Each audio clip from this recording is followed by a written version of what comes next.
Bismi agro service. நான் 35-40 வருஷமாக இந்த உர வியாபாரம் பண்ணிட்டு வர்றோம்.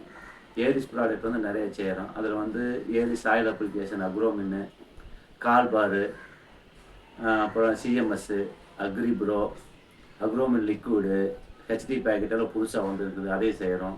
ஏரிஸ் பொட்டாஸ் செய்கிறோம். ஏரிஸ் டோட்டல் வந்து நெல்லுக்கு நல்லா இருக்குது, காய்கறி வெஜிடபிள்ஸுக்கும் கொடுத்தா நல்லா இருக்குது. சிஎம்எஸ் வந்து பார்த்திங்கன்னா தென்னை மரத்துக்கு 1/2 கிலோ கொடுத்தோம்னா ரிசல்ட் நல்லா இருக்குது. மற்ற செகண்டரி நியூட்ரியன்ட்டை விட இது கொஞ்சம் பெஸ்ட்டாக இருக்குது. இதே கால்பார் வந்து மரத்துக்கு 100 கிராம் தென்னை மரத்துக்கு கொடுக்குறப்போ வந்து பார்த்திங்கன்னா குறும்பு விழுகிறது, ஒல்லிக்காய் விழுகிறது, நம்ம எக்ஸ்ட்ரா போரான் வைக்கிறதுக்கு பதிலாக கால்பார் வந்து பெஸ்ட்டு ரிசல்ட்டு. அதனால் வந்து இதை வந்து ஒரு நல்ல ப்ராடக்டாக கால்பார் வந்து எனக்கு நம்ம இது என்ன சொல்கிறதுன்னா நம்ம ஒரு பிடித்த ப்ராடக்ட்டு அப்படின்னு நம்ம சொல்லலாம். அதனால் எல்லோரும் வந்து இதை வாங்கி உபயோகப்படுத்துங்க. ஓகேவா?